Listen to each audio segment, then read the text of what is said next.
최근 미국의 행보가 심상치 않습니다.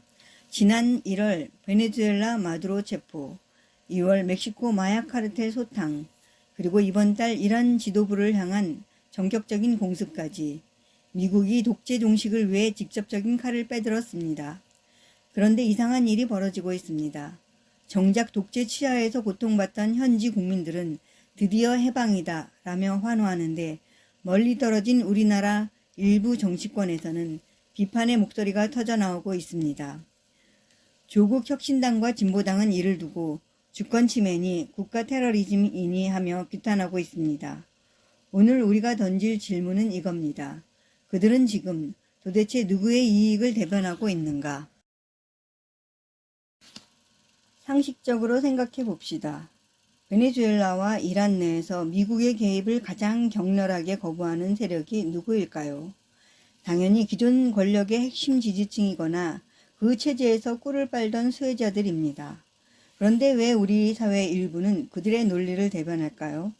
저는 그 배경에 이른바 PC주의, 정치적 올바름의 함정이 있다고 봅니다. 특히 배부르고 등 따뜻한 선진국일수록 이 PC주의에 매몰되기 쉽습니다. 지금 우리가 누리는 이 물질적 풍요와 자유, 그냥 하늘에서 떨어진 걸까요? 아닙니다. 수많은 애국 영웅들의 헌신과 자유를 위협하는 독재에 맞선 희생 위에 세워진 결과물입니다. 하지만 이미 풍요에 익숙해진 사람들은 이것을 당연한 환경으로 착각합니다.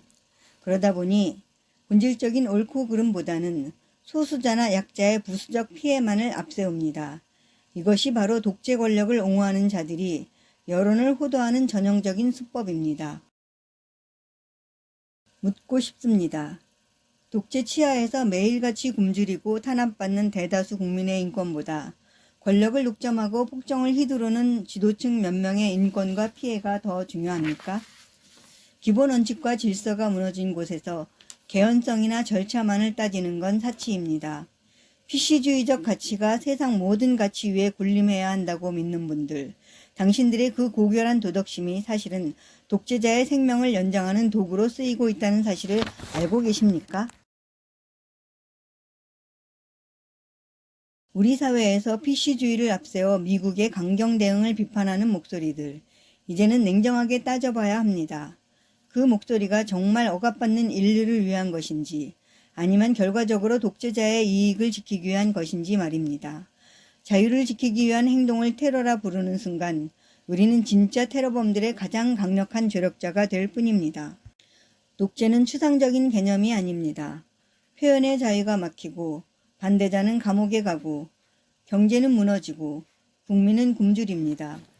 그 구조를 지탱하는 것은 소수의 권력층입니다.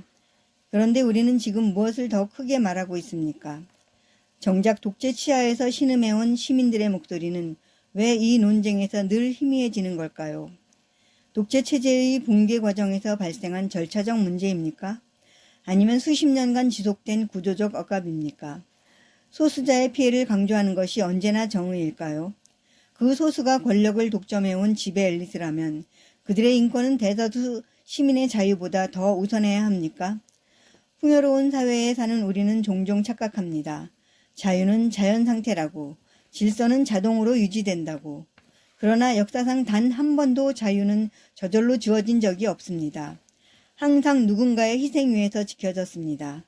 그런데 오늘날 일부 담론은 억압적 체제를 향한 개입을 더 강하게 비난합니다. 결국 묻지 않을 수 없습니다. 우리는 진짜 약자의 편에 서 있는가? 아니면 도덕적 언어를 빌려 권력자의 안전을 지켜주고 있는가? 독재 아래 고통받는 다수의 침묵과 권력을 잃게 된 소수 지도층의 피해 중 무엇이 더 크게 보이는지 스스로 돌아봐야 합니다. 원칙 없는 개연성은 설득이 아닙니다. 질서 없는 이상론은 현실을 바꾸지 못합니다. 자유를 위협하는 권력에 맞서는 것이 우선입니까? 그 권력이 무너지는 방식에만 집착하는 것이 우선입니까? 보편적 가치를 말하기 전에 그 가치가 누구의 이익을 지키고 있는지 냉정히 점검해야 합니다. 정의는 감정의 편에 서는 것이 아니라 자유를 억압하는 구조를 무너뜨리는 편에 서는 것입니다. 이 질문을 피하지 맙시다. 나는 지금 누구의 이익을 대변하고 있는가?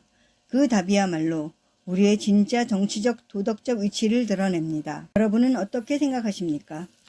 국가의 주권이라는 이름 아래 독재자의 폭정이 보호받아야 한다고 보시나요? 아니면 실질적인 해방이 먼저라고 보시나요? 여러분의 의견을 댓글로 남겨주세요.